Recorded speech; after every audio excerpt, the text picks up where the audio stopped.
call, said you gotta go off. Cookie Snow just got a show and told me to go off. Husky on the tunes and Miss Harvey read the blog. Come and get the Texas T, the real OG talk. Steady addressing every message, we get news before the blog. Spilling the Texas T, it's time to sip this tea with me, your boy Cookie Snow, along with one of the hottest co-hosts. What's your name, boy? What up, it's your boy DJ Husky, man. And what they need to do? The shit, they better hit that subscribe button, hit that notification bell so I can get notified every time we drop a new video. Yes, sir. Say, man, let's dive into this, man. I got something I want to talk about. Say, Tupac himself said reality is wrong. Dreams are for real. Along with that, he also said be the rose that grow out the concrete. That what leads me to say never let where you start determine how you finish. We, especially the minority community, have to set forth the examples that our younger generations need to see to show them anything you dream can achieve, you can achieve. Well, our guest tonight embodies all them things. He's worked hard to be a pillar in our community, has helped a lot of people in our community as well. Texas T listeners in the house, we have Mr. Robert Hockley. Yo. What's going on, Thank man? you, man? Appreciate you coming, man. I know you got a lot on your plate, man. Appreciate you being here, man. Oh, man, I had to come through, man. Show some positivity, man. I got a story to tell, so Yeah. I had to come through and kick it with my peoples, man. Yeah, man. So with the G, man, I just want to go ahead and jump right into it, man. We keeping it real. So, This guy. Hockley, you already know, man. You have been a pivotal. First and foremost, I always want to give the OGs they flowers while they're here. Real you know what I'm saying? So I definitely want to let everybody know that Hockley has been a pivotal figure in my career. Hockley helped me take my DJ career to a whole other level. You know what I'm saying? When I reached the ceiling, Hockley helped me go past that ceiling. Anytime I have any kind of business endeavor, I call him first. You know what I'm saying? So I definitely want to tell you, bro, I definitely appreciate you for being here for me for the past, 12, 15 years that I've been knowing you, bro, and helping me with my career. That's number one. But let's go ahead and jump right into it. What is your insight on the whole monkey see, monkey do-ness going on around here? Because I feel like in this area... Oh, you. Yeah, I'm not gonna get straight No, into it. I'm not gonna say that. Okay, wait, no, look, I'm gonna say this. First off, I'm gonna say this because we definitely need to touch on that. Oh, you yeah. know. But let me start by appreciating y'all for doing something positive again. Inviting me onto the show. My boy Cookie been trying to get me on the show. He called me. We talked. I told him, I come through. So I'm glad to be up here to support him because he supported me when I had nothing going on. Right. It was a time when I was trying to transition from being in the streets and thugging in the streets to try to get into running a business or creating something. And the thing that I created was a magazine at the time. And man, I ain't know nobody from Texas City. I wasn't coming to Texas City. I'm from Galveston. You know what I'm saying? This is what it is. And I ended up going out one night to Connections and Court and them had a show. They had a show, and it was like, man, some guys from Texas City having a show. So, back then we had our lines. Everybody wrote, and this one the spinning rim. So I got the $5,000 rim. We go up there and we walk in here, man, and I watch Court and them tear the show down. I was like, who is these cats? Man, they from Texas City, man. That nigga always been extra. Nah, but I mean, his whole crew. I mean, from there, man, I met Chris Clay. Yeah. He got one of my favorite songs. I should have played it, man. I need to send you that song. Ain't no money. You ain't getting no money in this motherfucker. You ain't getting no money in this motherfucker. Chris, look out, Chris. If you out there, we need to put out that record, man. Hey, life, man. Definitely, man. So, Coy, being a businessman at the time, doing his thing, I see another black man, but I'm thinking like he another street dude like me. Man, let me go holler at Coy. He got a shop. I pull up on him in my car at his shop, tell him, look, man, it's the magazine I got. I see y'all doing y'all rap thing. This is what we been doing, and most times you talk to people and you just get a good conversation because you be trying to read people and feel people out. Man, Coy spent $300 with me, man. Damn right. You know what I'm saying? Yeah. Got an ad in the magazine and so forth. I mean, look, I don't know nobody else other than Clint. Shout out to Clint Bell, spent money with me that was from here. Everybody else is from Houston. I mean, within 2 hours of meeting me, this man was giving me $300 for a service. You know what I'm saying? So for that, I always respected him because I knew he had an understanding to be like, okay, I'm going to give somebody a shot.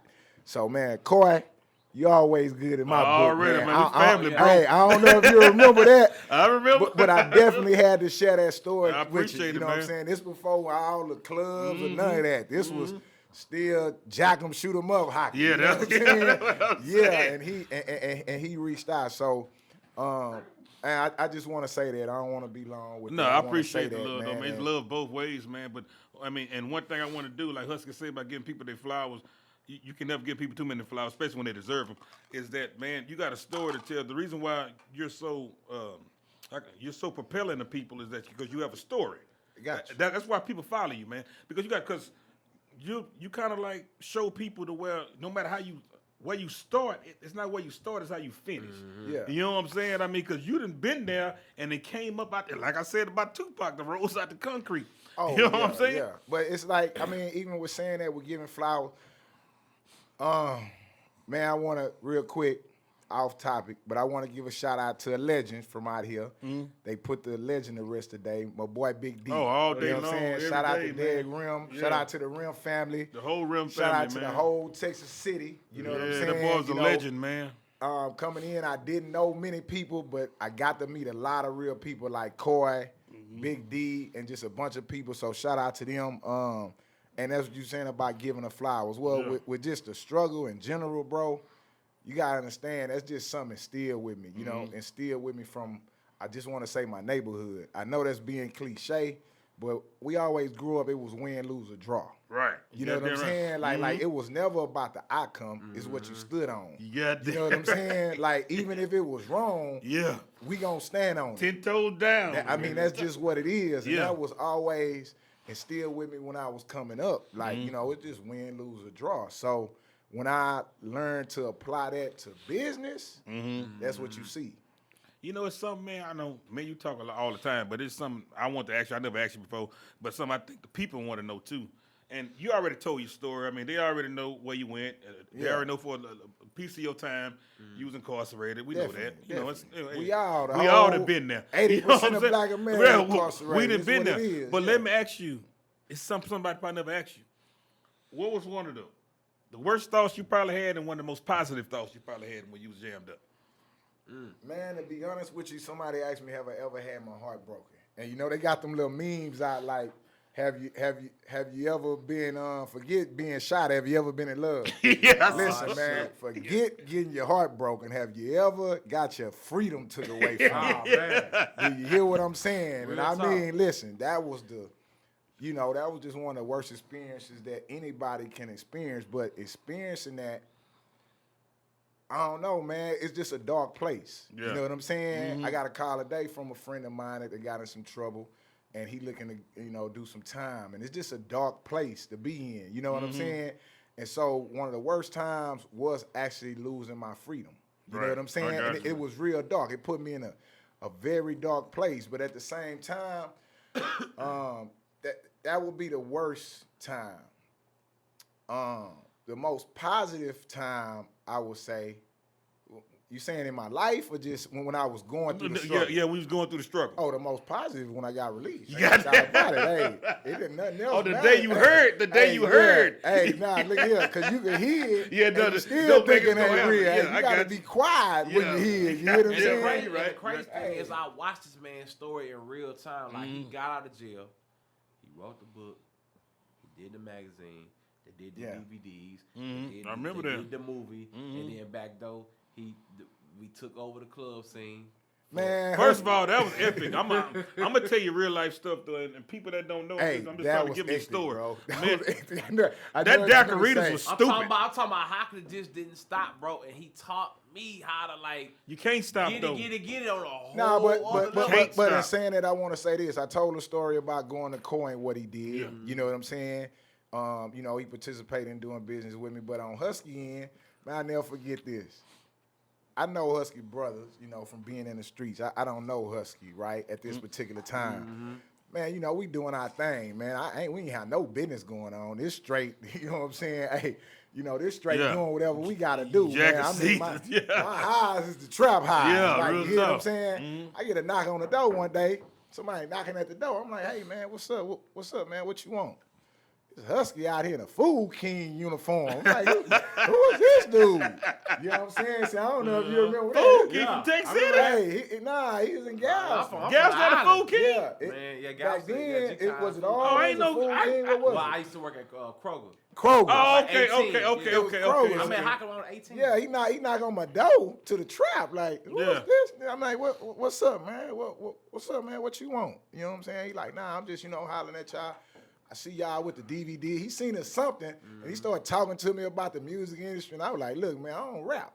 I don't know nothing about Mike Jones, none of that shit. Like, hey, man, we over here taking care of business. You knock on this, though. It's about some business, man. Oh, But from then on, we kind of connected. We got baking soda all in this motherfucker. Like, hey, I'm like, they got no CDs. Hey, yeah, I don't know nothing about it. I ain't trying to be in the music industry or none of that, man. I don't know nothing, but, he connected with me. I put out the book. Your little brother connected with me. Yeah, Sean. Yeah, and from then on, it kind of just started our journey. So I'm saying that to say this, man. Never, when you see somebody doing a thing or you see somebody doing something, reach out to them. Yeah. You know what I'm saying? Acknowledge it. You don't have to know them. See, I've never been like that. I always been able to go different places because I don't need to know nobody. I know them when I get there. Yeah. You know what I'm saying? So Husky doing that set up a whole relationship to where he could get anything from me. Yeah, all day long. You know what I'm saying? That's how it's built. That's how it's built. That's just brick real. for brick. Yeah. You know what I'm saying? It's built brick for brick. And on the thing you were speaking about, the monkey see, monkey do thing, okay, as it relates to that, it's like with, okay, go a little bit more about what explain the situation a little bit more. With the monkey see, monkey do shit, I would say this, right? Boom. We started small. We started promoting parties, and then we started doing the club shit. And then next thing you know, after we kind of reached the ceiling with the club shit, then next thing you know, everybody wanted to be a club promoter. And then the same thing like with the t-shirt shit. You start hustling. You started the G Kind of Forever brand. That's you what start makes you great, t-shirts, bro. And then you open up a store, and then everybody else wanted to start doing a t-shirt great. brand. You know but the what thing I'm is, though, is that don't nobody know about the hours that you put that we really had to put in to make that shit work, and don't nobody know about the grind that like everybody's want the attention. That's true. That's true. Man, that's true. I mean, me and you talked about it a lot, but you got to understand this. Okay, the whole monkey see, monkey do. That phrase is not only a phrase. It's actually a scientific experiment. Okay, so we know this without knowing the experiment. Like the way we use the phrase is based on the experiment, right? So if you Google monkey see, monkey do experiment, right? What happened was scientists they had monkeys that they was training, right? For like human stuff. And they wanted to, I believe, don't quote me on this, but I'm going to kind of paraphrase from what I understood about it. In the experiment, the monkeys, they was looking at monkeys to see what kind of emotional reactions they had to things, right? So they fed them at certain times, and when they fed them, they could read their emotions that this made them happy and what made them sad. They were studying emotions that they could relate to humans, right? So one day, they will feed the monkeys peanuts, right? They'll feed them peanuts at 3 o'clock every day, and they'll look to see, or they'll make them mad, and the peanuts will make them happy. So one day, it was no food in the office where they do the experiment, and one of the techs start eating the peanuts, right? Like, instead of feeding the monkeys, not that he was eating, it wasn't their time to eat, he wanted to eat something, he started eating the peanuts, right? And while he was eating the peanuts, the monkeys watching them had the same reaction as if they ate them. Deep shit. I got you. Listen what he's saying. He's sitting there eating the peanuts. They watching him, and he got to pay attention to the meters. He like, wait a minute. They happy. Yeah. They happy. And so from that experiment and from that study came out the reality that you could watch somebody do something, and if you are related to that experience, EI porn, EI anything, you could be aroused back to the point to where when you was doing it. Yeah, I got you. I got you. And that's real talk. So that's monkey see, monkey do. So what I'm saying is this: when somebody see you do something that you get enjoyment out of, that they can relate the enjoyment to, they bound to copy it. They bound to emulate it. That's why ain't nobody gonna see you get a black eye and want to get a black eye. Right. You know what I'm saying? Yeah, they totally not gonna different. never emulate that black eye totally you got. Do you hear what I'm saying? Right. You can keep that yourself. Right. You see what I'm saying? So I'm saying that to say this to any young entrepreneur, any young person out here doing anything. It's gonna happen by default. The minute you go right, you create left. Right. Do you understand what I'm saying? Like you can't move in no direction without creating the opposite direction. So it's gonna happen. Now I can tell you that now, but back then I didn't understand that. Right. I'm like, man, them people copying off of them people busters. But you man. know what's so crazy? You know. And me and you done talked about this off the record, and we'll keep most of it off the record. But flattery is the biggest compliment. You know what I'm saying? Because at the end of the day, whenever people know, whenever you're doing something and somebody copies that or emulates that lets you know you're doing something right. But You know what I'm saying? that's the church way of saying it. But the reality way is forget them people. If Yeah, somebody right rather now, than fuck them. That's what it is. Yeah, I mean, that's what it is. I mean, that's the reality You're right. because that's the emotion you Right. feel. You got to remember, you could be as smart as you want, but you still emotional at the end of the day. Nobody wants nobody doing what they doing. Right. You know what I'm saying? But if it's about winning, now see, here go the difference. Why you don't see me blasting people about doing it? Why you don't see me calling people out about doing it? Because you're OG. OGs don't do that. No, it ain't I even don't do about that, you know listen. what I'm saying? It's some ignorant OGs. Yeah, that's it. What I You're an intelligent OG, though. What That's I the difference. understand is by default. Right? You know what I'm saying? I can't do it and say that I'm winning without it happening. Right. You see what I'm saying? Like, if I'm winning, it's supposed to happen. Now, go back to the club. I'm finna even mess you up on the club. So we started doing the club. But in reality, we didn't start it, bro. It was monkey see, monkey do. Yeah, I was just Right? going to say that. Now here's the reality. Yeah. And this is where you could get lost at it. Shout out to Jacoby and the movement. Oh yeah. You see what I'm saying? What I seen was, well, to be honest with you, me and Jacoby at the time was trying to do some business. Right. And he decided not to do business with me, and he went and did business at the movement. I seen it was an opportunity to do something, and he had some pull, but he didn't do it with me. He did it on his own, and he did it with the movement, and it worked. And you was a part of that through EXO, Right. because him and EXO was DJs. So I was like, okay, I sat back, I watched it work, but again, it's a business aspect. I seen what he was leaving on the table, right? And what Jacoby had going on was a kiddie hop.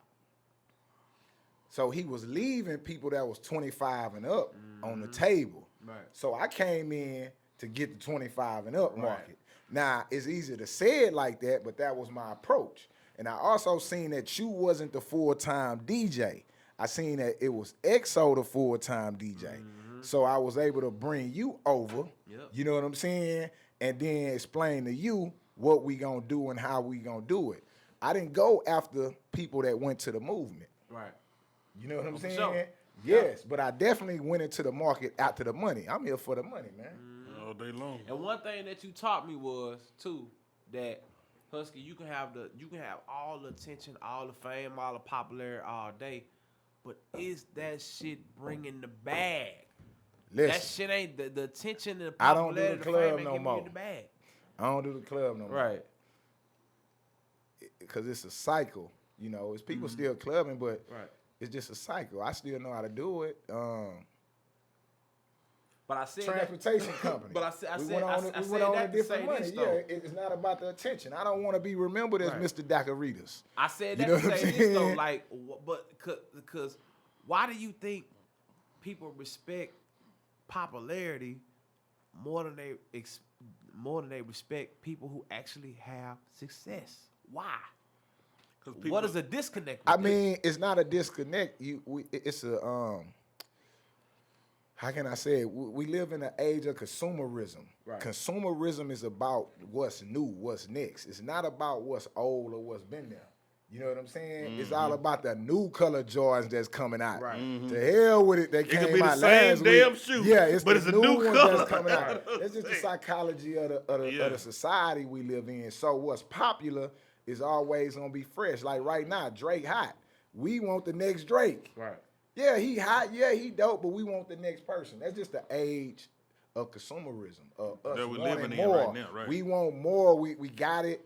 We already got it. We want something else. Right, but what I'm saying is though, like, why is that certain people in a certain generation respect people who look like they got the bag versus people who have the bag? Oh, that's because you don't know who had a bag unless you done had the bag. Actually, Does it's deeper than that, yeah. though. He's speaking from an OG point that I relate to because we come from a whole different street life. But a lot of people now, that's why Facebook is so prevalent and everything, because you could be who you want to be. You could create whoever you want to be. You know what I'm saying? Like you just saying, okay, here goes something I learned on the streets, right? When I'm standing on the corner with my homeboys hustling, right? And the big homie come through like, hey man, let me holler at you, man. I want you to do something, you know. I wanna give you this so you could sell it them. Right. But he explained to me, you can't sell it to them and hang on the corner with them. I'm like, No, why you not? can't. You Them gotta my separate niggas, that. them my people. Don't work that and way. he said something that stick with you to the day, back about attention. He said, you gotta impress niggas like you impress hoes. They don't want to buy from a nigga on a bike. Real talk. They want to buy from the nigga in the Benz. You goddamn So right. now, I didn't have the bag, but I had the Benz. Right. The attention brought me the money that I That's needed what from happened. them. Right. Do you see what I'm saying? Keep your name right and your rep right, you're going to make money every time. Nah, it didn't make me the big boss. Yeah. But it made me they boss. And that's why they respect attention. Right. Period. Not they as in all classes, white. Yep. Everybody does that. You're going to respect the person that's fronting. Right. What's up? That's really That's it. just- But I mean, now that's money real. don't make you real. Don't get me wrong. Oh, boy, say that in the song. Nah, What's money up, boy, don't- say that in the song? money don't bring you character neither. Who say that in the song? Money don't make you real. Yeah, if Who say that? you're a I can't crackhead remember who broke, said that, but you're a lot of people said crackhead that. rich. Oh, no. You know what I'm saying? Believe that money ain't gonna change that. The You know one what that's I'm hot saying? right now. What is his name? Why you Anyway, thinking, it's something else. Why you thinking on that? So I want to reflect on once you reach the pinnacle, once the Swagger Thursday shit reached the pinnacle, once the Dakarita shit reached the pinnacle, you decided to do G Kinda Forever. What was what made you want to go ahead and start the G Kinda Forever clothing line and then turn it into the store? Oh, I just seen again, man. I'm kind of tapped in with where the money going. Right. You know what I'm saying? And this has to be a tribute to the homie B Star in H-Town. You know B Star? You know what I'm saying? Yeah. Jazz and them kinfolk.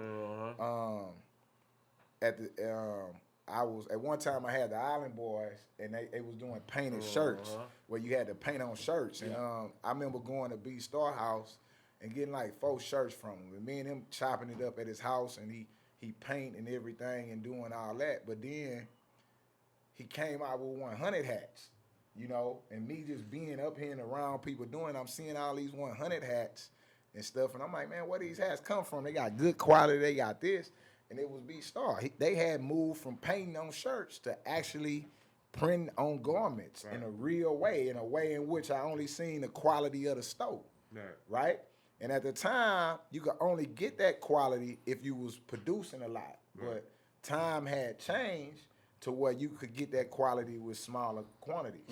And so I wanted to rep where I was from. You know, I didn't want to wear a 100 hat. Even though I brought one, I wanted to wear a 409 hat because they know me as G-Town. You know, when I'm up here and they respect that. So I wanted to find a way to rep where we from, like we all do. And that's why everybody took for it. That's our uniform. Yeah. Period. You know what I'm saying? What I can tell you though, Hockley, is real talk. I mean, that was ingenious though, because I'm just being real. That was just ingenious because what you did and the way it captivated the whole county. I mean, for real, it didn't just stop. It went on and on. You know what I'm saying? It went on and on. I mean, and I think that's what ingenious. people also need to realize too is you smarten up and you trademark Exactly. G-County forever. Oh, nah, with that, it's like with anything. Nah, here go the problem, and here go word to everybody out there, man. Here go word. It's this thing that when you start doing something, people want to ask you, do you got that copyrighted? Did you get that copyrighted? Do you got that copyrighted? So I was getting that a lot. And I do what most people do. I lied. I said, yeah, I got it copyrighted to make it like I knew what I was talking about. Right. But I realized I was lying. So I say, man, next time somebody asks me that, I'm going to tell them the truth and ask them how to do it. So I found myself telling people the truth. I don't got it copyright. Do you know how to do it? And they ain't know how to do it. The poor man's copyright? No, just they in tell general. you about that? No, I mean, I understood that, but Yeah. nobody knew how to trademark a copyright. So I'm like, why do people who have never trademarked and copyrighted anything be concerned with people trademarking and copyrighting anything? Man, I just talked about this today. No, man. I'm just asking. No, but you want to know why? It's just the media. You didn't listen to so many other interviews where people talking about they done got beat or this what you need to do. You are regurgitating this information. And don't know nothing about it. And don't know nothing about it. So right then and there, being who I am, I realized, okay, now if I go to do it and learn how to do it, guess what? I got more value. See, now I could tell you how to do it, how much it costs, this and that. Guess what? In my world, that's being a plug. Do you understand what I'm saying? Yeah. So I went about doing it. You know what I'm saying? I went about doing it. I went about owning the word G County. That's it. And I own it. Yeah, that's what it is. And that's like, a hell of a thing too, man, because you know, a lot of that's the problem in our communities that you all right, Husky? we don't not my allergies. That's the problem in our community, man. We don't focus on ownership. Yeah, but see, again, people just want to talk about it, man. The biggest thing we dealing with, bro, is poverty. It ain't racism. Nigga waking up every day and dealing with poverty. We got poverty issues. And ignorance. What's a poverty issue? Hi, this is Kia Henley. I'm an independent senior consultant with Ambit Energy, as well as an insurance agent with Primerica. I support the Texas Tea Talk Show and think that the whole world should be listening. Hey y'all, it's your girl Maggie Collmore, aka the Hair Magician 409 and owner of Beltress Bundles and Wigs, and I am a proud supporter of the Texas Tea Talk Show. Brushays and Bennett Beauty Supply, the place where you can find all your professional hair care need products and barber supplies and much more. Come check us out at our two locations, Brushays at 11902 South Gessner and Bennett's at 13820 Westheimer. We are proud sponsors of the Texas Tea Talk Show. What up, world? This is Seth B. the Barber, owner of Exclusive Cuts, and I'm a proud supporter of the Texas Tea Talk Show. This is Larry Washington at Razor Sharp Barbershop, 1211 1st Street. Come to your proud sponsor of the Texas Tea Talk Show with my homeboy Cookie Snow. Yo, what's good? It's your boy, the one and only John, aka the Food Plug, and I'm a proud member, proud sponsor, and a proud representative of the Texas Tea Talk Show. I am Brandon Jones, owner and operator of B's Teas and More, and I am a proud sponsor of the Texas Tea Talk Show. Hey, what's up? It's Chris Collins, certified massage therapist and owner of Live Well Beauty, Bodywork, and Wellness. I just want to let y'all know I'm rocking with Cookie Snow and a proud supporter of the Texas Tea Talk Show. Stay tuned. It's going to be juicy. Are you an aspiring artist, a business owner, or just want or need to find a way to get your talents and visions heard? Well, let Texas Tea help you get your tea spilled. We offer affordable promotion and commercial packages that will help you get to where you need to be. Contact us on our Facebook, YouTube, or Instagram page at Texas Tea Talk Show. If you don't believe in you, who will? Don't you want your tea sipped? Be sure to like the Facebook page, subscribe to the YouTube channel, and follow the Instagram page at Texas Tea Talk Show. Texas tea, come and sip this tea with me. Tea. Come and sip this tea with me. God damn it, I can't pay the daycare this week. God damn it. God damn it, my goddamn back tail light out. Yeah. So I'm just gonna take the back road. Yeah, You hear what I'm saying? So, we gotta be concerned with goddamn me, why the rent, not the rent, why the light bill still high in December. You know what I'm saying? You gotta start eating some meat, huh? You gotta get that vegan stuff along you. Yeah. Those been running for 37 minutes. Yeah, these are the things that we dealing with though, man. We dealing with poverty issues, bro. So it's just trying to get things, Hey, but something else I want to touch on Hockley, man. Like I said, I've seen what you did for years, but running as far as the Christmas drive you do, man. Okay. Well, y'all do. I'm glad you brought it there. Y'all do. Yeah, it's me and Carla. Right. Me, You know what I'm saying? Me and Carla Right. Smith started it. It's in its 7th year. You know what I'm saying? And again, that's one of the things like I'm telling you about the trademark. Right. Everybody talk about doing it. You know what I'm saying? Everybody speak about doing it. Everybody say what they gonna do. I ain't really like that, man. I spend a lot of time away. So if I'm saying I'm going to New York, God damn it, I'm going to New York. Me in New York. That's what I'm saying. My word is born, right? Because I understand that, you know what I'm saying, you just have to figure it out. Once you get it in your mind, you can create it. But in saying that, a lot of people talk about the community, like what they could do for the community, what we need to be done for the community, and different things. Listen, man, if you want to be a community leader, if you want to help the community, it ain't passing out toys. It ain't mentoring women. It ain't passing out school supplies. It ain't whatever else people do. And I'm saying it because I do it too, right? Like, I give back, right? Okay, this is forms of way of giving back. It ain't coaching little league kids. You know what I'm saying? Those are ways to help the community. Don't get me wrong, but I'm saying if you want to know what a community leader is and what trumps all those things are good. But what trumps all those things, raise your kids, man. If you want to help the community, just raise your kids. Oh, yeah. You know what I'm saying? Be in your kid's life. That's all. If everybody was in their kid's life, the community will be better. Functionally, not dysfunctionally. Functionally, Yeah, being your kid's life. I'm just saying. I know what you're that's saying. what's being a community leader is. Right. And I think that's what we get misconstrued. People look at the toy drive or look at this or look at that. Listen, my little sister, baby, Robert Hockley, is a bigger community leader than me. Do you understand what I'm saying? Because she is involved in her daughter's life all the way up to now. She's 16, 17, getting her a scholarship, getting her this. Do you hear what I'm saying?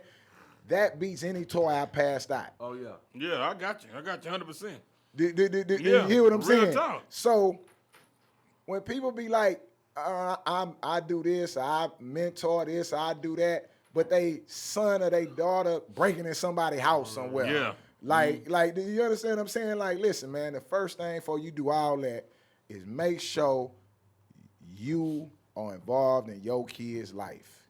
Period. If you want to be Martin Luther King, raise your kids. You know, I just told Husky though, we was on a private segment, and I just told him some old man told me, and it's really shit. He say, man, you got to shape a tree. You got to shape a tree when it's growing, not when it's grown. You know what I'm saying? And that's what parents got to do. You got to shape your kids when they're growing. You got to be influential in their life and make sure whatever you teach them and you're abundantly around them to show them what they need to know to learn in life. You know what I'm saying? That's just real. Exactly. So the toy drive is something we do, bro. It's a piece of what we do.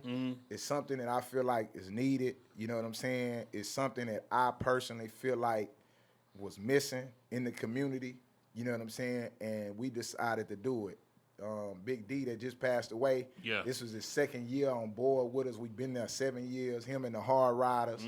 They came out. They showed out. They gonna, look like we done built a nice barn there, and that's gonna keep going. But it's about doing it, man. Yeah, Too many people talk about what's doing it, and people would come on board like once we had this thing going, and they ask me like, we go around and we pass our bikes, right?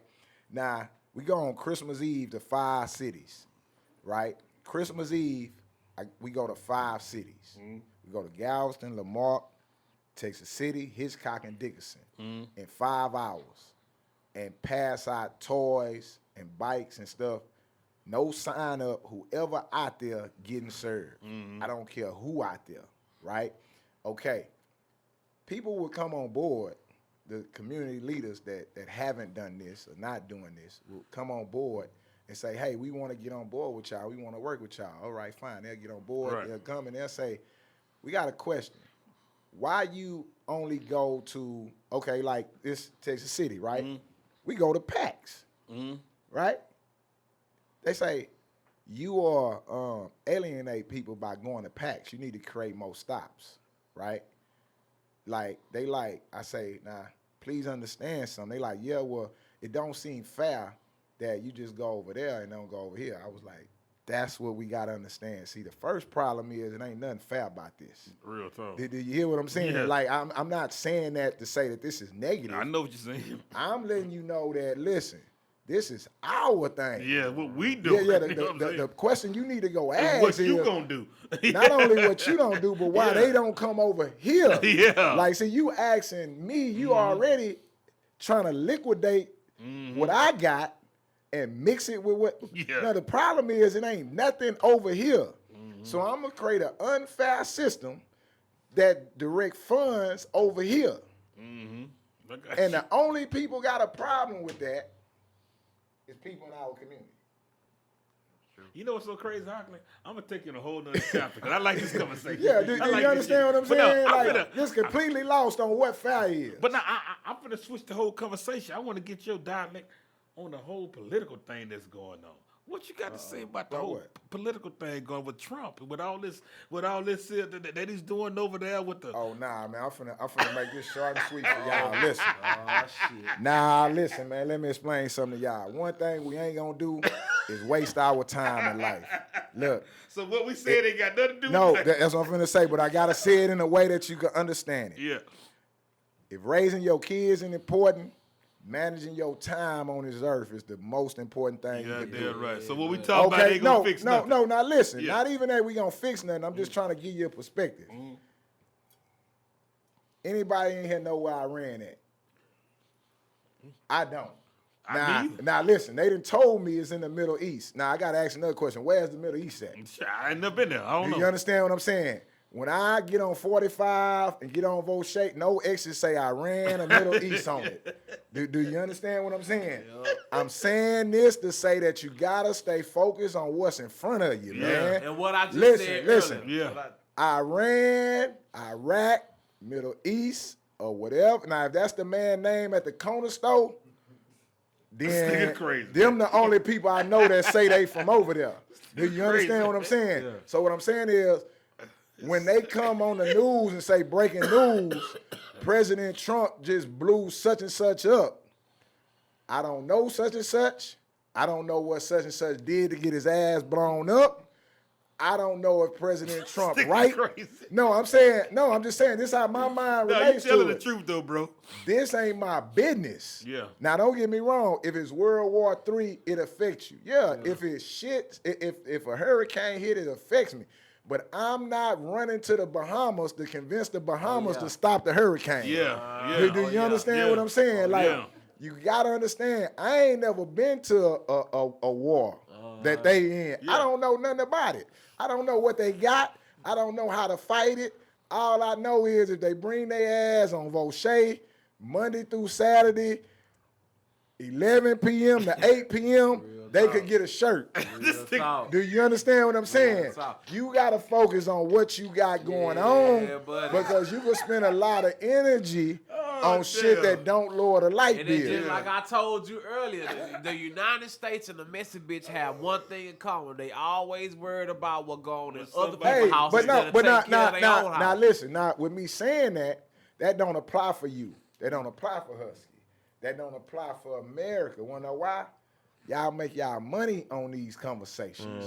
Do you understand what I'm saying? Real tough. It is a market based around this. Do you understand what I'm saying? So if I'm not participating in the market, like we said about clubbing, people ask me all the time what I think about. I'm like, who is that? Yeah. Yeah, it ain't that I ain't heard about it. It's that really, man, it doesn't. It doesn't. It ain't affecting you, yeah. No, it ain't affecting nobody. Yeah, really, to be like real just with to be honest with you, like, hey, it ain't. When it do start affecting you, believe me, a lot of people be hurt before it get to you. You'll figure out what you need to do. Cause be real with you, outside of this, I got the same opinion. You know, me, we talk. No, but you have to do it now. Yeah, you got to do it for this. I get it. Right. Hey, Mad Hatter, all these people, you got to talk about it. Right. This is what's going on. This is already created. This is controversy. It sells. It sells. I get it. But on the real tip, man, I don't know where I ran at, man. I never been to either, Iran. honestly. I don't know where none of them places at. Me either. Some people say I ain't well traveled. No, maybe not. I would never be well traveled. I would never be I gotta well. go to Iran. But listen, I never be well traveled if I can't get the light bill down. Do you hear what I'm saying? So I'm focusing on this light bill that's coming in, and this water bill that's coming in. Now, hey man, that's just what it is. So in closing, I see you got a new shirt, and I'm pretty sure this is part of the new line. You've been running the G County. Now first off, this for the OGs. Do anybody know what this shirt is? Man, I'm gonna tell you what that man. When Spike Lee was sitting on the court side and sitting over there heckled that man, and he kept staring at him, and he sat there and went off. Come on, baby. Only the OG. I know this, so man. listen, it's a hidden message in this shirt, man. Yeah, and never quit. Tell them about it. You gotta relate to being an underdog, being counted out. You know what I'm saying? You gotta relate to adversity. You gotta relate to never quitting, man. Oh yeah, never quit. 9 points in 4 seconds, something like that. Look it up. Reggie Miller in the garden. Yeah. 8 seconds. You hear what I'm saying? So is this gonna be part of the G County Forever new line that's coming it out? It needs to be G County never quit. It's a part of my mentality. Oh yeah. Do you Real hear talk, what I'm saying? All jokes it's aside. part of my mentality. It's a manifestation of my values. That's it. I represent that. Man, so you've been running the G County Forever line for what, like 7 years now, right? 6 years. 7 years. What's next? Man, that's a good question, man. What's next? You always got some shit up your sleeve. I'm not tricking nobody this time. The tricks is over. But sometimes you don't know. Sometimes when you're destined to be great, it comes to you. That's true, but you also have to project. You have to see out, man. This is what it is. Like I just told y'all, what's next is being a community leader that's raising my son, making sure he never remember a time we didn't own a store. Mm-hmm. Do you hear what I'm saying? That's teaching him a lot. I don't have to make $1. Do you hear what I'm saying? This could be the struggle store of all struggles. But it's right? teaching him. Exactly. But if he grow up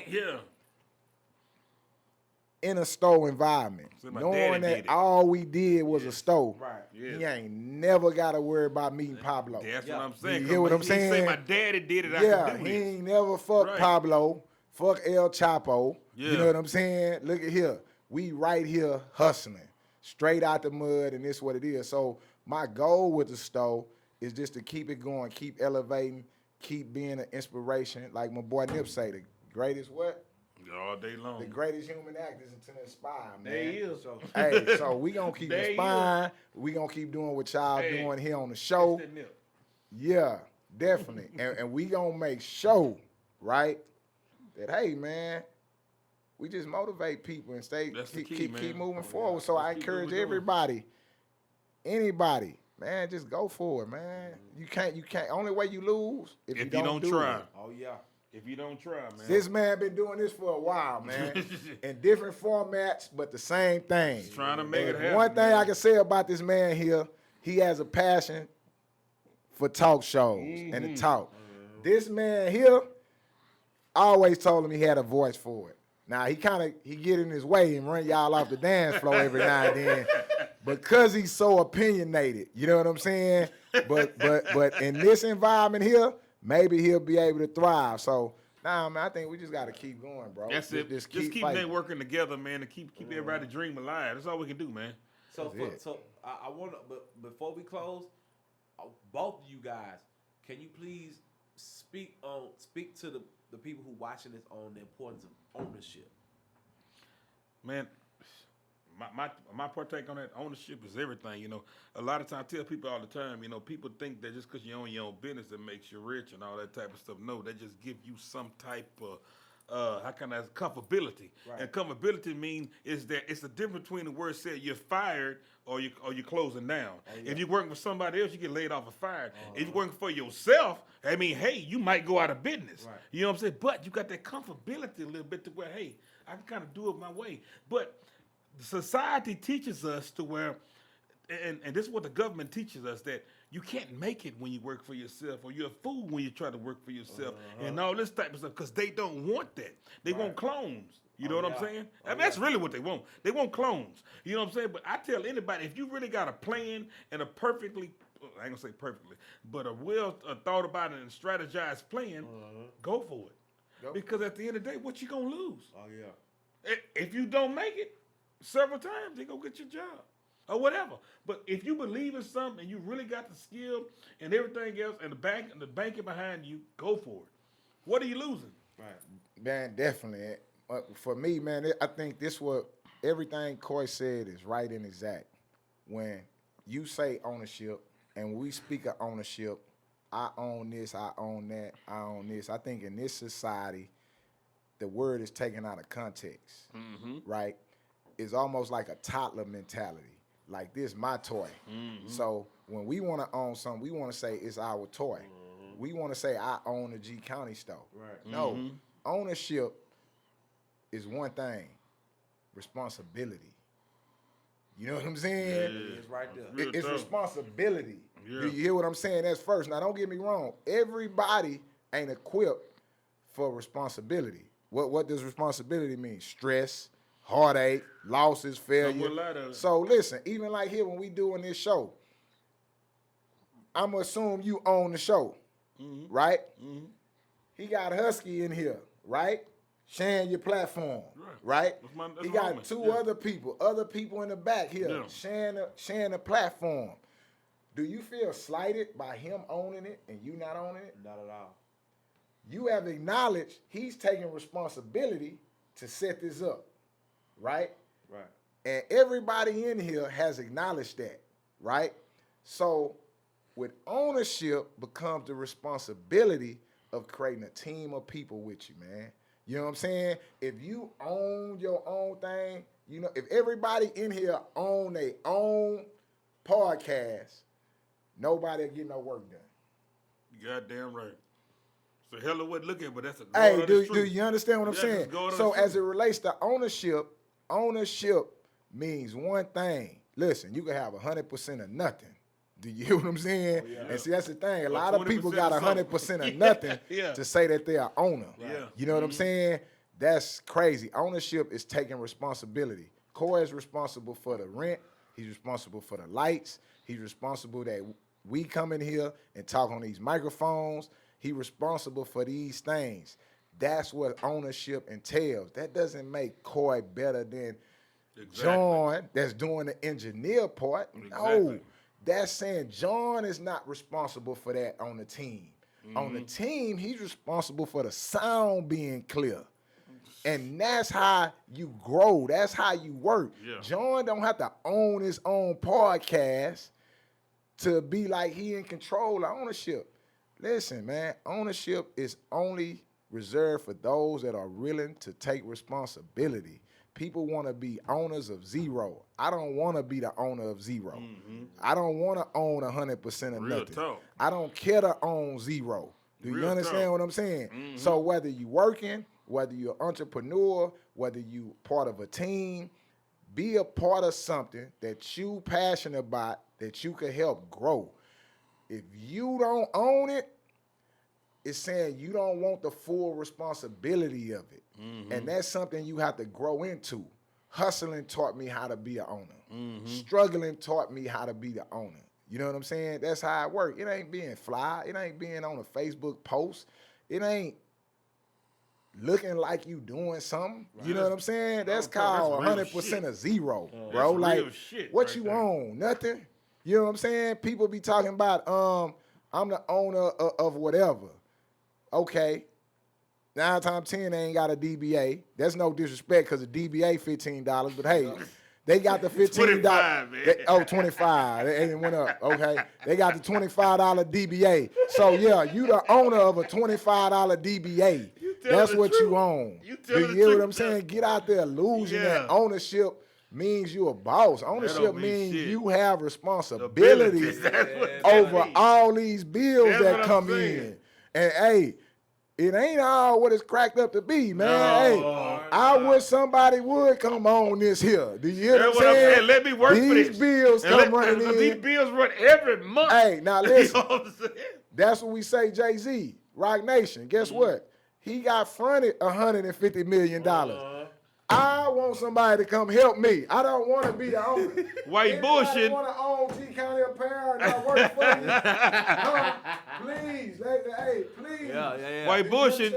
Rock Nation just did a hell of a thing, though, man. Yeah. With that, with the whole penitentiary thing. No, they doing it, man. They doing great. All across the board. But I'm trying to let people I know know what you're saying, that, though. hey, he ain't doing it by himself. Oh, hell no. That's the misconception, but that's the misconception we have about ownership in this society. Yeah. You know what I'm saying? Yeah. You own 100% of nothing. You own a $25 and people DBA. are not scared to take a risk. And that's one thing that this man has. You got to be willing to take that risk. And that's one thing that both of y'all has taught me, and especially him, Husky. If you not willing to put the bag on the line and risk it all, gonna put the bag you might as well get the fuck out the way. Get out the way, or get with somebody that's putting it on the line. Yeah. Do you hear what I'm saying? It's like that, man. I learned how to fight by getting beat up. Yeah. I realized the people that were scared to lose, they was getting treated badly. Like, wait a minute.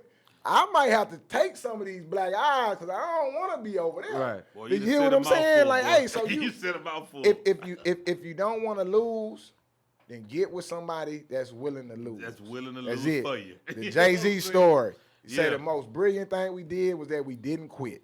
Yeah. You hear what I'm saying? He was willing to take the losses, and the team that's with him stayed with him. That's what ownership is. Ownership is not owning a $25 DBA, making a logo and putting it up on Facebook talking about you the owner. Right. That's not ownership. Ownership is responsibility. Yeah. That when them lights come on, ad got the lights working. Do you hear what I'm saying? This is responsibility. Until you responsible or something, I started calling myself CEO Hockley, right?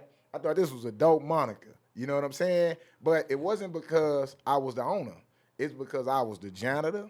It's because I was the roof man. It was because I was the gunman. I was the patch man. Like, I had to do it all. So I'm like, I'm the CEO because I got to do everything. So ownership means responsibility, man. You know why I relate to that? Because in '97, you know, you dealt with side records and all that type of stuff. I was a CEO. And people don't understand how much I relate to what you just said. It's not just the glamour, because you're not getting the glamour. You paying for people that's getting on the stage. You paying for people that's getting on the stage. You behind the scenes, but you taking care of everything when jail fines, bail fines, the house notes, food. I mean, everything that comes with it. Ownership. You know, that's ownership. Everybody ain't equipped for that. That's responsibility, responsibility bro. And I think that's what people missing at. People going to go get a DBA and saying they owners and walking around telling people that's trying to spend money or do business with them that they need X amount of dollars. Now, I'm not telling people what to charge, but I'm saying, listen, 100% of zero is zero. I don't give a damn who name on the paper. Zero. I don't care how you claim it. 100% of zero is zero, bro. If it ain't making you no money, stop the bullshit. Right. I'm not saying stop doing the business. Yeah. I'm saying work on your business to where it start bringing you money. Make and it profitable. Fronting, man. Yeah. Stop the bullshit. And I never been able to bullshit myself. Hey, man, we grew up, see the TEDS projects. The projects turned into be Crips. You know, the number one thing people used to tell us as kids, what's that? They say, y'all ain't the real Crips. No. Right? No, they was being actual factual. We never went to California. We never been nowhere like that. Real tough. But guess what happened? They always got their ass ran over for saying that. Do you understand what I'm saying? And I'm saying that to say, you gotta stand on what you believe in. Hey, regardless of what somebody else believe, you know what I'm saying? And it got to a time to where they stopped saying y'all ain't the real. They got to saying, don't go over there, the Crips over there. Yeah. Do you understand what I'm saying? Yeah. You got to stand on what you believe in, man. Or die for nothing. Let me ask you this one last question, man, before we close. Let me make it as cinematic as I can. to that little kid that listening to this, man, that's growing up in a bad situation, a poverty-stricken situation, to where he not seeing the things that his friends see as far as the plus things in life and all that. And you know, he might be a learner disabled a little bit or whatever else, but he got dreams and he's trying to do something. But the people around him tell him, that's not you. You can't do that. What would you tell that little kid that's talking to you right now, that got dreams and want to do something outside the box, that's outside of what his demographic tell him he can reach? What would you tell him? I don't know, man. I mean, that's a broad statement. I don't know what to tell a little kid. I don't know what he's going to understand to be able to tell him, but things get better. But we can skip the little kid. Let's talk to these grown folks, these rappers. No, let's talk to people that got some understanding. I don't want to be disrespectful. I just want to be real. And I want to relate rapping as one thing. You did the side records. Right. I did the rapping. He rapped. Most people in here rap. Okay, this is by design that we all want to do these things, because this is what success is taught to us. This is what we see people coming through is taught to us, this and that. So this is what I want to say. If you rapping, if you making T-shirts, if you cooking, if you doing whatever you doing, right, and you not around people that's making money doing it, it's back to saying ownership. Nigga think just because they own a rap label that they paid $25 for the DBA, they don't want to go around courting them that's a little bit ahead of them. You got to get around people that's making money doing what you doing. Exactly. There's a lot of people rapping not making money, and because they never around the rappers that make money. They don't show them design. I mean, it's nobody. Everybody's learn. The Bible says it's the blind leading the blind. You got one person spending money that look like he making money, and y'all following him, and he ain't making no money, and everybody going into the hole. So quit bullshit, man. Get around that you do not know. Get around the people that know. I started the T-shirt business because I was around my friends, Breezeway and them in Galveston, that make millions of dollars a year doing T-shirts. This is why it's successful. I didn't get on YouTube. I went around people that sell T-shirts for a living. Do you understand what I'm saying? So to the little kid, I don't know what to tell him. But to his daddy, quit putting out fucking mixtapes. My OG just called, said you gotta go off. Cookie Snow just got a show and told me to go off. Husky on the tunes and Miss Harvey read the blog. Come and get the Texas T, the real OG talk. Steady addressing every message, we get news before the blog. Spilling the beans. Texas tea, it's time to sip this tea with your boy Cookie Snow and one of the livest co-hosts. What's your name, baby? Yeah, what it do, man? It's your boy DJ Husky, man. Happy New Year to everybody. Make sure if you're watching this right now, click that subscribe button. And Tell them again. Click that subscribe button, goddamn, and hit that notification bell too, so you can be notified on any time we drop any new video. All day already. Say, man, people think the order just blew up overnight and they haven't spent their time networking and basically getting out the mud. A lot of people don't understand the constant grind and sacrifice it takes to just get lucky enough to have a chance to. They don't see the behind-the-scenes grind. It's all about networking and building bridges. Well, these two have paid the streets of H-Town and definitely put in the work. Texas T listeners in the house tonight, we have none other than the hood bosses, C. Nile and Dub Vesto. What's up, baby? Thank you for coming to the lounge. All day, man. Stand up, man. Yeah. Man, you know, people don't understand a lot of things y'all have done behind the scenes. But first, I just want y'all to introduce yourselves and give them y'all own bio, and we'll pick it back off that. Yes, sir. See now the underboss. Y'all know what it is, a.k.a. Sid Sanford, a.k.a. man, the Junkyard Gang, man. Y'all know what it is, man. Shit. See now the underboss, man, and I'm sitting here, with my better half. Better believe it, man. You know what I'm saying? We rocking, man. This 2020, man. Y'all better get about some money, man, and quit lying on this internet, you know? Man, that's Don Vesto, man. Y'all follow me, DONBESTO. You feel me? We got a new project out, Getting Richer. You know what I'm saying? I mean, we date back, you know what I'm saying? We got records out, man. It's probably about our fifth. It's a lot of history. Project, you know what I'm saying? You know, we put a lot of soul and a lot of heart in what we put out. You feel me?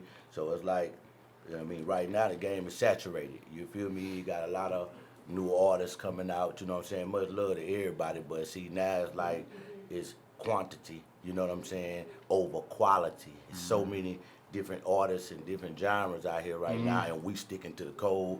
We serving our people. You feel me? Yeah. We putting it We down under for that the old boys, line, man. we- Yeah, man. That's yeah, what it yeah, is. You know, yeah, yeah. we still them originals. I mean, you boys done had a whole. I mean, y'all got a whole lot of things up under your belts, man. Let's get into your history, man. Let's get into a little history, man. Let's do it. Let's do it. So you know, way back when everything was real pimping and everything was real, boys was real, you know what I'm saying? And PTs was $2, man. You know, we was on it, man. You know what I'm saying?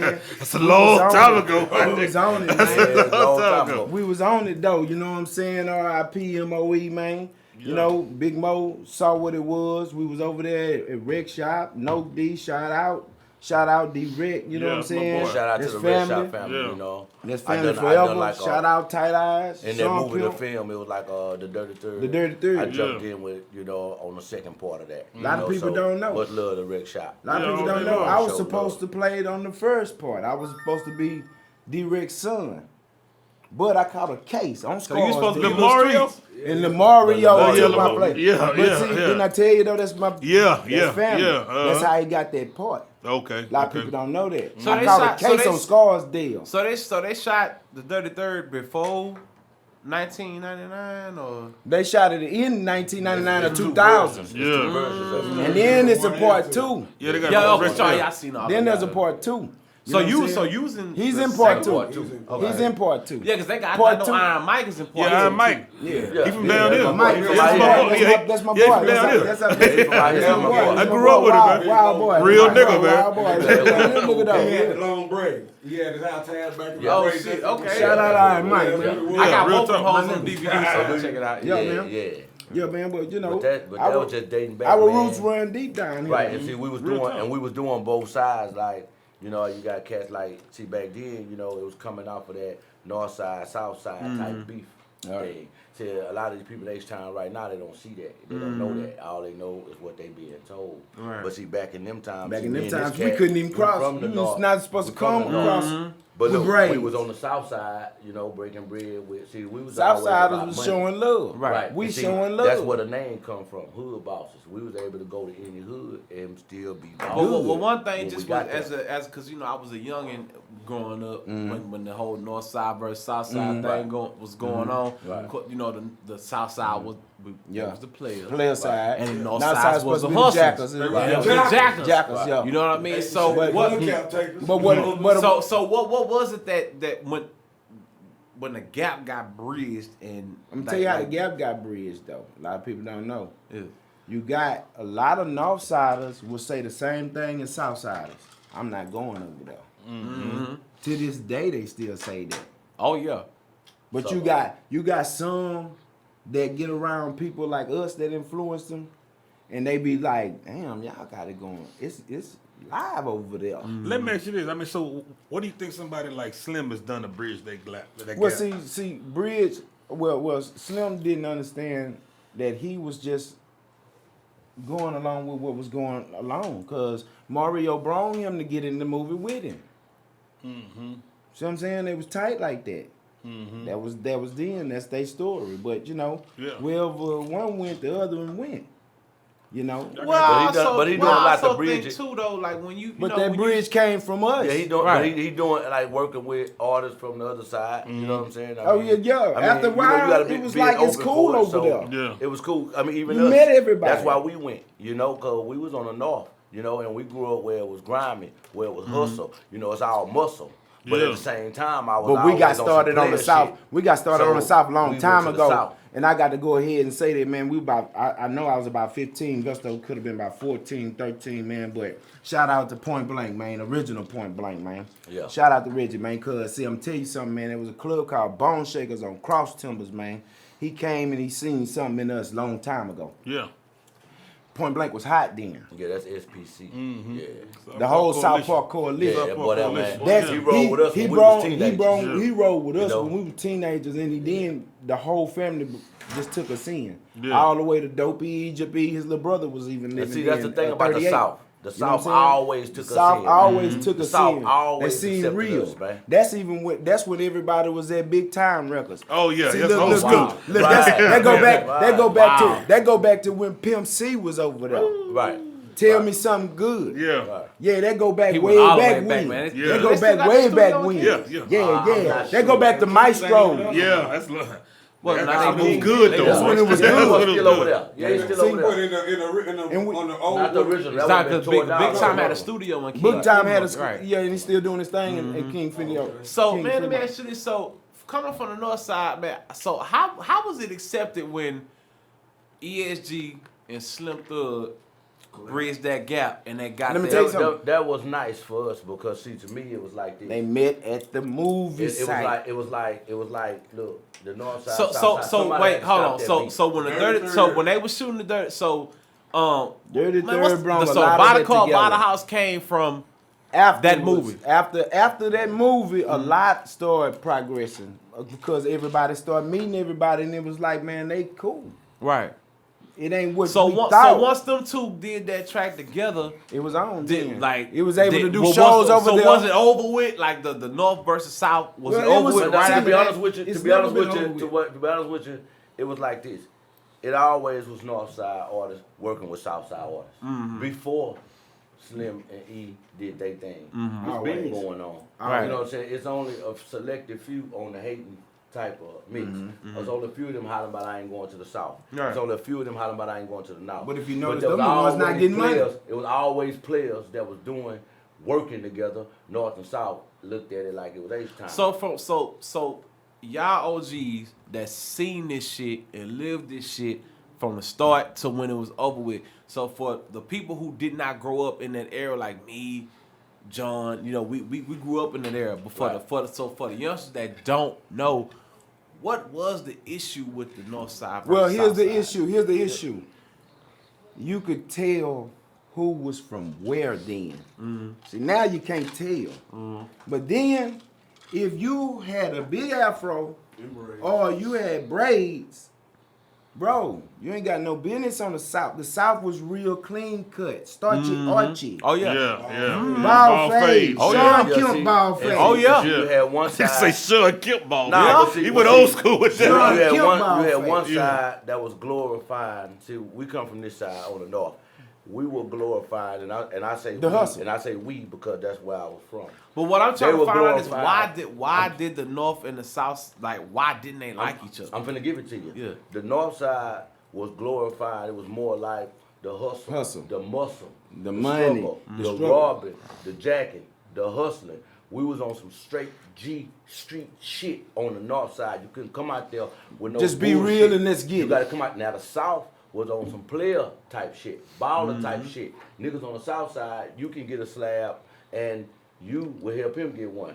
Me and you gonna help him get one. Us three gonna help him get one. Yeah. Us folk gonna help him And get then one. we can South ride side together. can put together a goddamn candy line and show up and show out and enjoy one another. Where we was from, it's kind of like you get a slab, all us come rob you, nigga. We come get you. Yeah. We don't put each other on, and that's where we from. But That see, is the here's- north. So here's- the plex broke out when the south side started attending north side events, going to Charlemagne's, going to different clubs, and the bars were breaking them all the way off. You hear me? They were coming out them clubs, their cars was gone.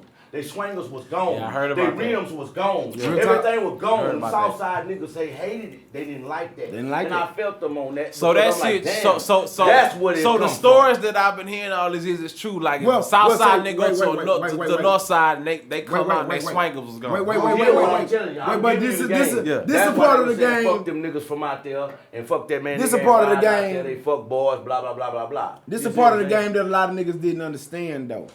It's kind of in that time and that era is returning right now because I'm watching a lot of youngsters. It's the friend kill your frenemy. It's your friends is killing you right now. Niggas is knocking you out right now. It's the partner. It's your partner. Real tough. It ain't even fucking randoms. They your partners. You know what I'm saying? So at the end of the day, back then, the frenemy game was real because guess what? Even if you lived on the South, nigga didn't like you.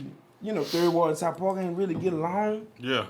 Nigga come over there and crawl and get you for that, and guess what? Throw a screwdriver in the hat and then say them niggas on the now got Shit like that. You see what I'm saying? See, And see that's so how we the took a fathers- lot of dirty raps too. Right. But at the end of the day, we wouldn't give a fuck. Yeah, it is Niggas what not it is. never gave a It is damn. what it is. Now was still Right. about the grind. Right. Let me ask you this. So I had the opportunity for a little bit to be Lil Kiki's tour DJ, and one thing that he told me was when he decided to go fuck with Swisher House or whatnot, he told me that Michael Watts was the only nigga in the city that was willing. to give him the bag, and he caught a lot of flack for that. Right. So I know that you guys have fucked with Screw, and you also fuck with niggas on the north side. So when y'all decided to try to bridge the gap, did y'all get a lot of flack for that? You know something, to be honest with you, we didn't. We did. We got nothing but love. They knew where we was from, we knew where they was from, and we was able to. I'm gonna tell you why though. Because our street credit stood for itself. Oh yeah, all day long, every day. Yeah, if you knew us, you knew us. You know what I'm saying? And you knew us. The loyalty came with it. You see what I'm saying? The way we lived, if we go somewhere together, we gonna lead together.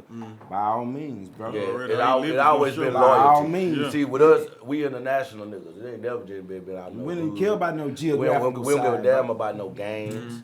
I don't care nothing about. I ain't knocking no Bloods. I ain't knocking no Crips, but I don't limit myself to no group. Yeah, real control. I can go. Real can travel anywhere. To no side. I can go anywhere. Let me ask you this, see now though. Red, I can go where it's blue. They know I'm a hustler. I know that you worked with Big Mo. Let me ask you this. Can you give us any type of, anytime we deal with somebody like me and Husky off line, we got stuff that we gonna share that other people don't even know nothing about. You know what I'm saying? You got some stories or something. You know what I'm saying? I got great stories, plenty of stories. Give us a couple of them that don't nobody know. Okay, well shit, when we did that Dirty Third Ride Candy song, it was me, Vesto, No D, Angelique, we smoking dip. Yeah, we smoking dip in the truck. Man. Candy Red Yukon in front of Rec Shop. Nigga, I smoked till my legs turned to rubber bands. Man, I had to catch that boy, man. Man, I had to catch that boy out there, man. I can't make this up. My legs. Mo too? No. Oh, okay. Mo was a soldier. Mo was a soldier. And just for the record, so everybody know that's where my name came from. That's where he got Vesto from. Vesto. Big Mo. It used to be Lil Vesto. Right. Big but Mo gave him Vesto. Oh, okay. I got you. Oh, man, we got 2 stories, man. We got stories to stories. But when man, I did that, another legend. Another legend, man. And I'm going to tell you something about that, man. May he rest in peace, man. A lot of people don't get that man his credit, man, because that man gave the whole South Side a whole image. Yeah. He gave H-Time a whole language. Yeah, for real. It went so far the Snoop was using it. We don't love them hoes. Yeah. Tennis like that. You know, right. From Cali though. He was in Cali. But say don't. Yeah, he was out there with him. He did that Buddha baby in Cali. All that. Black Monks. He did a lot. He did a lot. He don't get his credit due. But man, hey man, from being there from day one, watching him as a kid. Yeah. He was a kid too with us. Yeah. Guess what? I'm gonna tell you something, man. That's when he was with Big Mike. I'm gonna tell you, man. Another legend. Say, but 3-2 though. The convicts. That boy called me one night out the blue, man. Yeah, I remember that. That when boy was like, that boy 3-2 was like, truck. man, yeah, he had a truck, right? Yeah. And he had messed around the road in a ditch coming from Carroll or something. That boy called everybody on his phone, man, and he was like, man, Vesto, man, you up, boy? He was like, man, come get me, man. I'm stuck in a ditch. He said, I done called everybody, man. I stopped what I was doing when got 3-2, man. Already. When helped that boy get his truck out the ditch. Me and that boy rolled, man, all night doing what we More history for you. That boy there all right with me. More history for you. You know what I'm saying? More history for you. Chad Butler. That Pimp C book. Yeah, I don't know what chapter he in, but Vesto in that book. Yeah, I read that book. Vesto in that book. You seen Vesto in that book?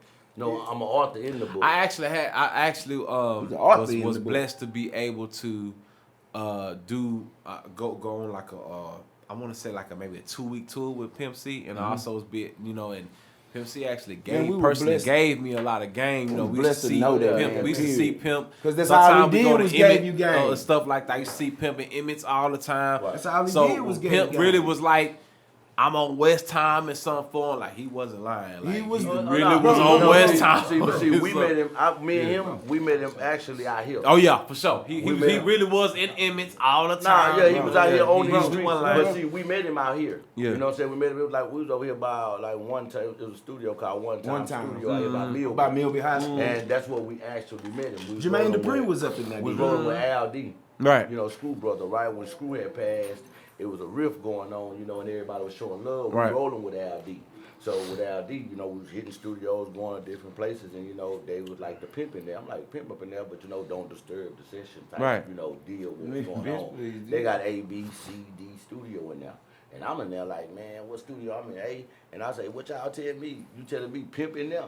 I jammed, Right. Chad. I was raised though on UGK. Realest ever do it. They telling me don't go in there and shit, right? Soon as they hit that corner, man, I shot up in there. And Can I ask y'all this?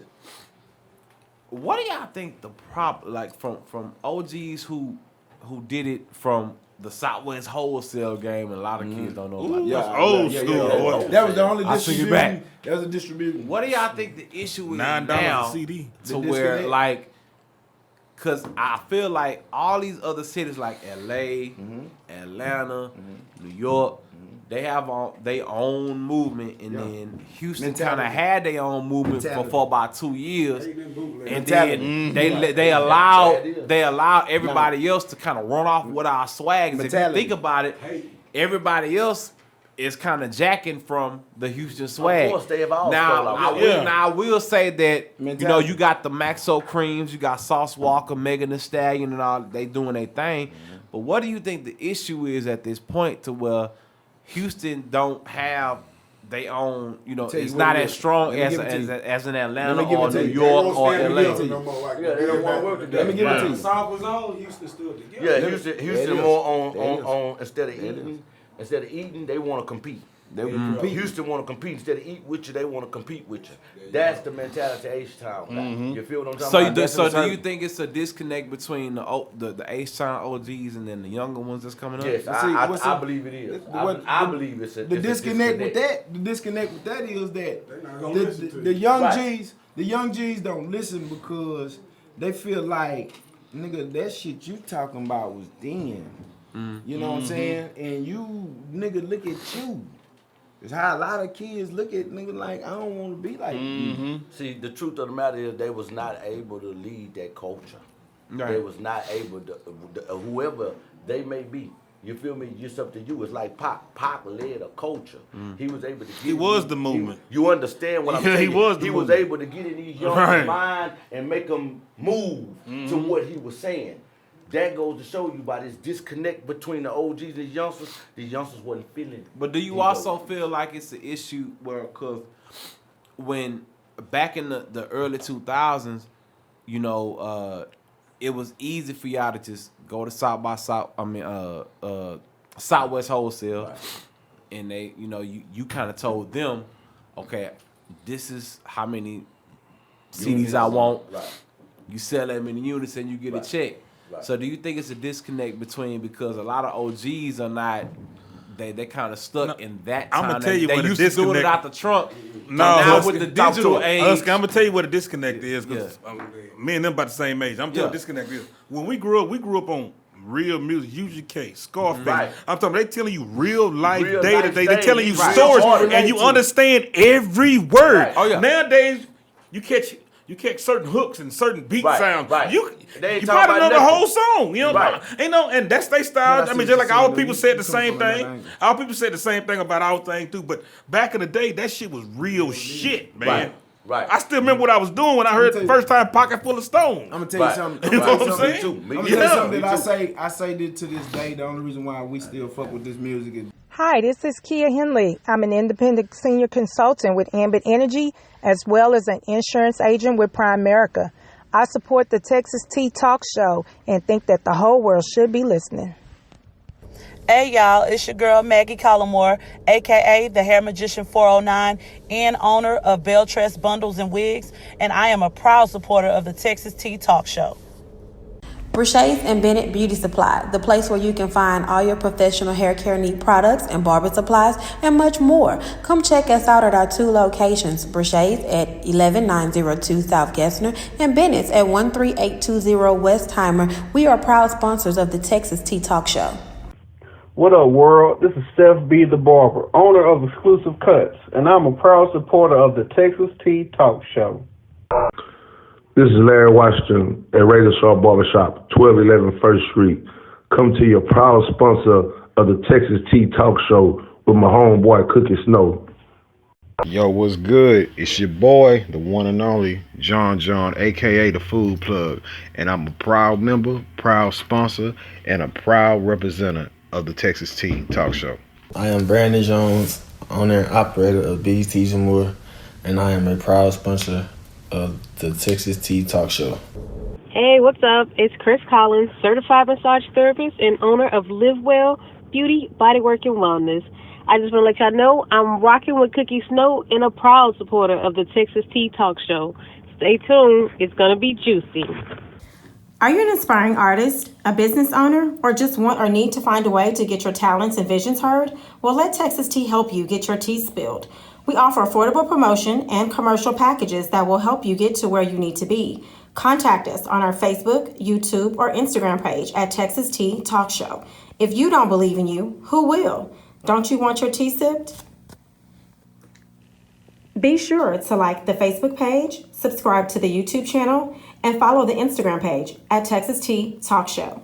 Texas tea, come and sip this tea with me. Tea.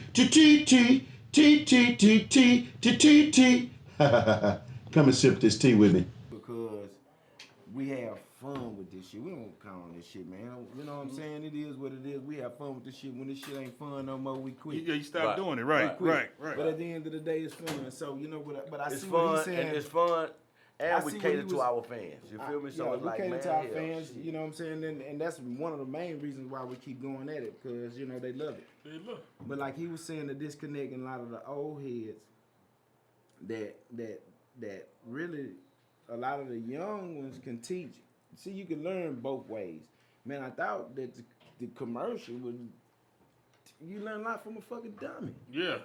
God damn. Yeah. You know what I'm saying? Don't hate on a nigga, man. You know, if y'all can stand side by side and see eye to eye, man, make something happen, man. If not, man, move around. Nigga ain't got time for that energy, man. You know what I'm saying? Real talk. Hey, I saw on one of the things, man, said that you kind of touched on a little bit, but say you was an original Swisher House member. Well, see, the thing about that was it's like this. What makes it original is shout out DJ is that we were before the crew was even came up with, before the name was even made. We was already hanging. We had already was kicking it. You know what I'm saying? Like Lil Mario and J Dog. Them was our. This was before. They was juvenile delinquents. Yeah. You feel what I'm saying? We was just youngsters out here trapping. So that's what it was. See, they became original members. Mario was the first. But when they became original members, we had already had our history. So by us already having our history, I was able to get on. I'm on like Northside 9. You know what I'm saying? I done a couple tracks with Big Time. All the way back. I thought it was like at least 11. Nah, you go back to 9. Yeah, I go back. You know what I'm saying? See, we was running the streets like, you know, back before the rap. Like me, Mario, J Dog, we'd be in the highs, you know, sleeping in Vacos, hustling, getting money on some street type shit. During this time, that's I'm where in the the original penitentiary. stuff. That's why they. See, that's where it come from. You know, now as far as the original clique over at Wise House, I've been there several times with the crew. Yeah. But they was already my crew. I got you. Before Big Pit, Tiger, hell, we was hooping, doing man. stuff in the hood before. Swisher House didn't come out till 1998. Even Mike Jones. It was 98? 98. That's when Swisher House came out. Me and my partner, we put an album out, Big Love, we put an album out like 96. So my feet was already wet. Kiki it wasn't nobody in the store but Lil Kiki, Don't Mess with Texas, and Big Love representing Texas. Representing real. Still a classic, man. Yeah, representing real. Hey, man, shout out to that boy Solo. See, Solo, man. Solo. Solo had hits on Kiki album and Big Love album at the same time. We had a discussion about some of the most influential Houston. Shout out Big Love. And one of my partners was I shout out to my nigga DJ XO, by the way. He feels like that Don't Mess with Texas is one of the most influential Texas albums. It was. It still is. It was crazy because so for people who, cause like I say, what was it like 97, 98? Came out, I was it was 97. 97. That's when our record came out. Yeah. And see, everywhere we would go. Oh, well, that's the best. First of all, that's the best artist that ever get in front of a Y'all microphone. was in the city when that shit. Yeah. So what was the energy in the city, man, when Don't Mess with Texas came Man, on? the energy in the city was live. When it came on, I don't give a damn where it came on. Everybody stopped it was what time it was. You know what I'm saying? I mean, it was jamming. You know what I'm saying? And then that's another thing that broke that north and south type thing. You know what I'm saying? Jam Down was on the He was north. able, right. Jam Down was on the north. Right. Man, you know But the first time Lil Keke went to the north to Jam Down, they did break his ass off with that L Dog. They took the rim, but he said fuck it. He went back. Oh, wow. Man, you know when I think about that album, you know what song I really think was slept on that album? What's that? Don't You Know. Yeah, that Don't You Know was That slept Don't on. You Know was slept on, man. That was nice, man. Yeah. But back then, you know what I'm saying? I mean, the boy represented the city. You know Yeah, he what I'm saying? did. I mean, he had some things out, in the Keith. past. Yeah, real You know what I'm shout saying? It was kind of like that when that north side and that south. But see, real players know how to put their flex to a side. Yeah. I understood them boys' pain. I understood what they were saying because I'm on some player shit. You Yeah. feel me? And I understand nigga going somewhere, man, they beating you for your shit or they robbing you for your shit. But you gotta understand the north, this how it go. You know what I'm saying? These boys grind different out here. ball game. But see, I'm gonna show you the game was crazy because a lot of the ballers on the south was getting their work from ballers on the north. See, that's a whole nother part of the game that cats wasn't even on. Like most of these south side OGs that they was talking about, they got their work from the north. Yeah. So you feel me? Yeah. In one aspect, it's on some, but you know them youngsters, they robbed you. You know what them youngsters doing? You know, and they put a bad name on the hood. So let me ask y'all this: coming from a school where, you know, y'all had to get it out of the trunk, and y'all was used to CD sales or the distributor giving you a certain check, and now you know the game has made a whole 360 where it's all digital now. How hard was it for OGs like you guys to make the adapt transition to the That's new what you was trying to say digital? at first. Exactly. But I'm gonna tell you how that was easy though. It was easy because first of all, this is my biological brother. Second of all, I had to sit down a lot. I'm back and forth, Beto one, you name it, man. Shit, Lamesa, Texas. Shit, I'm sitting from one penitentiary to the next, and instead of paying dominoes, I'm reading, and I'm reading that it's changing. I'm watching it change. I'm watching it change. When you get home, if you're a real hustler, and this for every real hustler, youngster, old nigga, I don't give a damn what you is. Listen to me when I tell you this. You get home from sitting, dying, doing time in a John, in a can, whatever you want to name penitentiary. Nigga, when you get your ass home, you gotta sit home. You gotta sit down. You gotta do your homework of your own neighborhood, because it ain't the same no more. Most definitely. You sit down 6 months and you come back home, nigga, it's a new Family Dollar there. You damn near miss lost all type of directions shit. of where you at. Yeah, that's real. Now you got to do homework on how the streets move. Sit down. So was it Read easy for something. you? So that's how it was easy for me and us to make the transition, because during them sit downs, it's a lot of reading going on. Right. You know, and I'm already with the you educate digital yourself. shit. Right. I'm So do you already think it was better? digitized. So in your opinion, as OGs, do you think it was Better do you think then it was than better now? better back then, or do you think it's better now? Nah, it was better back then. Because it was so saturated, it was so easy. Well, no, it's better back then. Here's the because reason I'ma tell why. you, because Here's the reason why. Straight up, the music is like, remember, that's why it goes back to what I was telling you about quality. See, there was quality in this music.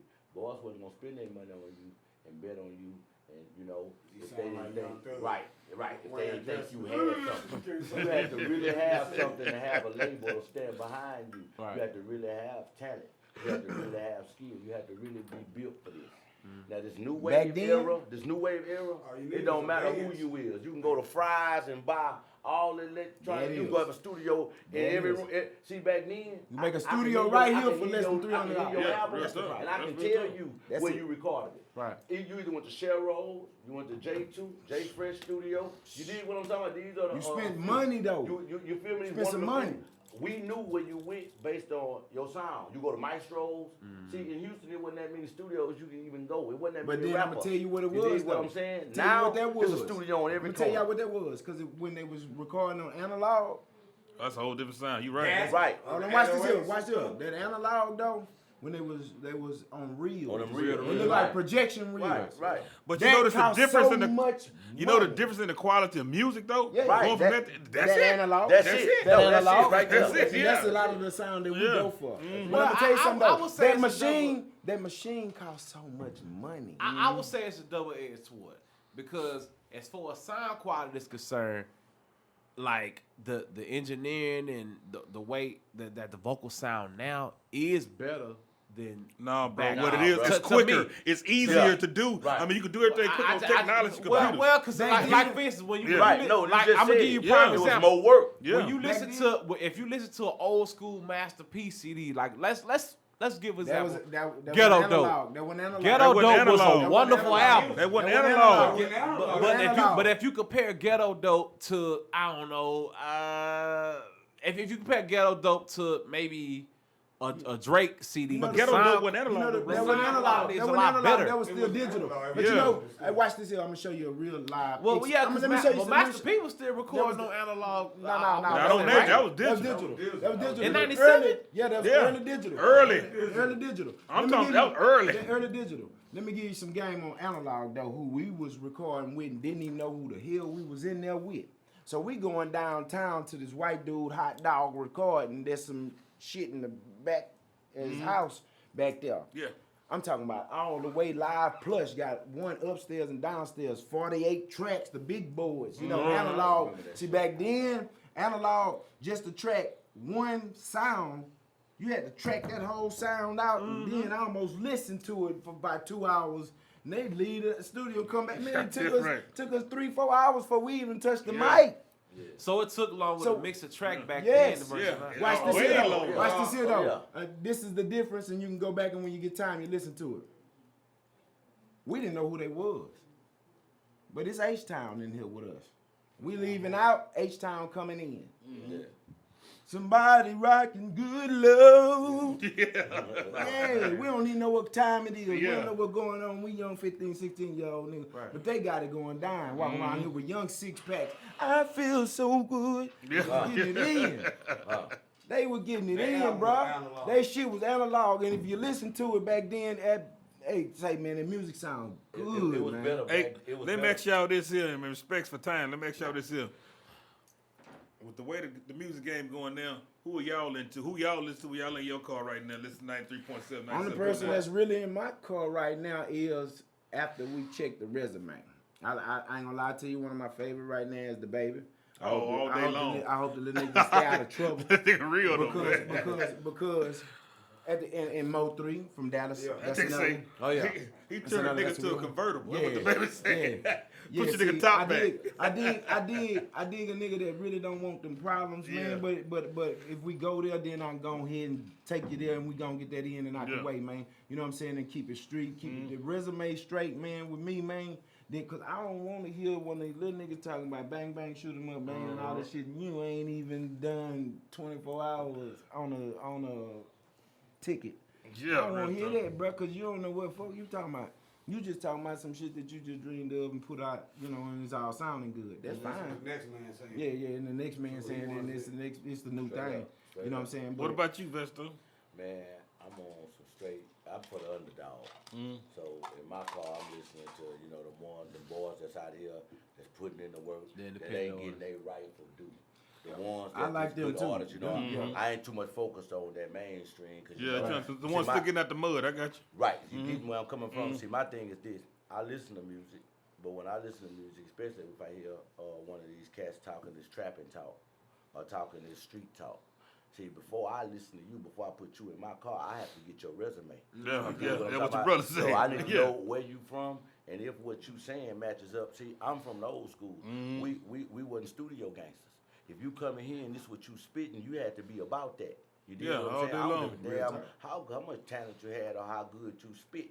If you wasn't that person, you need to step aside and let the one that been through that tell that story. That. Yeah. You need to shut up. See, right now, this new generation, it don't matter who telling the story.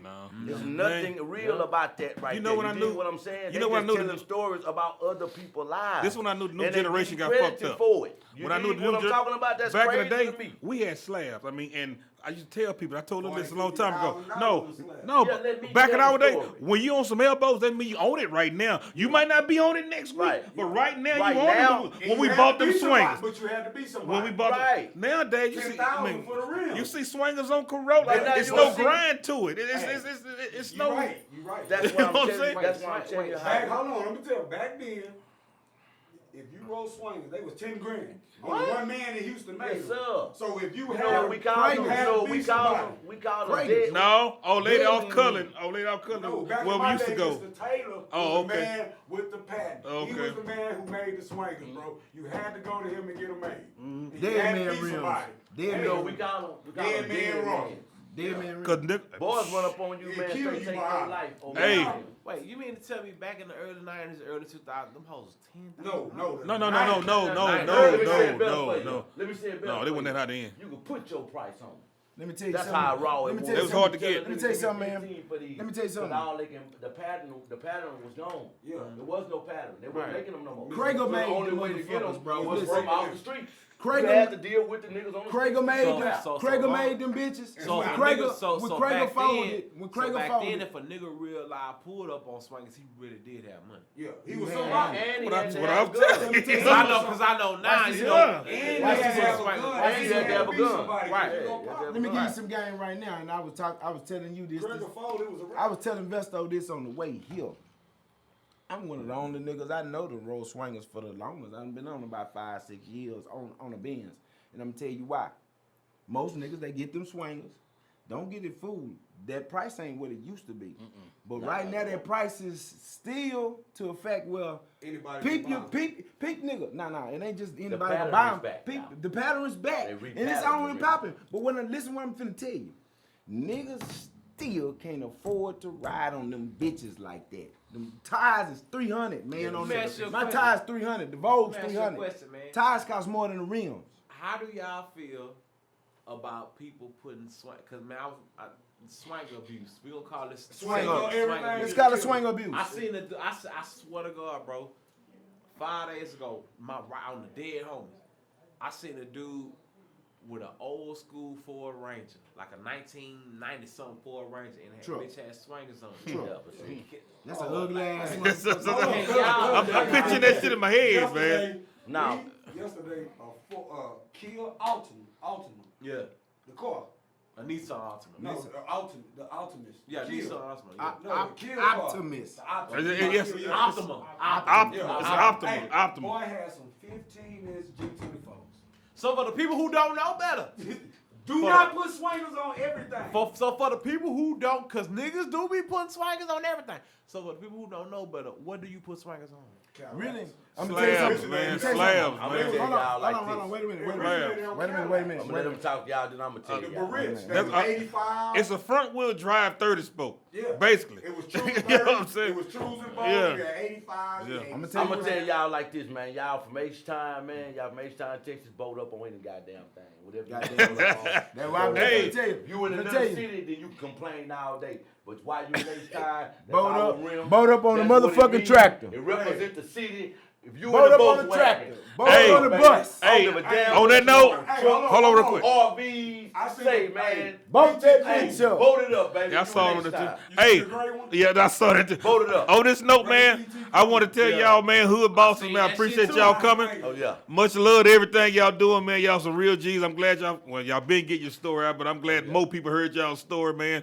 Much love. Welcome to the Texas T. Won't be your last time coming, man. Much love. Appreciate you y'all boys, check man. us out, man. We got an online radio station, man. Oh, yeah. Man, it's y'all called jamslapperlive.com. Yeah, Jam Slapper Live. I forgot to talk about that. Jamslapperlive.com. Make sure y'all check them boys out on jamslapperlive.com, man. It's been an honor having y'all here. Husky, let's go and wish them well on the Texas T Talk Show, man. Appreciate y'all boys, man. Let's get these pictures. And we also want to make sure before we go, man, all the young cats, man, we need to bridge the gap with the young and the old, man. Respect the OGs that come before you, man. All this disrespect. This the only thing I want to tell any young G, man, because I got a lot of them that follow, that fuck with me, man, that fuck with Vesto, man. It's as simple as this, man. You know a real OG when he giving you real game, man. Respect that. Real game, man. Respect that. Say, man, game a lot of people are highlight is to be sold, not to be told, and all that bullshit. But I'm gonna give y'all some game real quick. A millionaire can't wait to tell you how the fuck he got it. That's real talk. Yeah. And to be a good leader, you gotta be a good follower. Real talk. Real talk. Hit that subscribe button.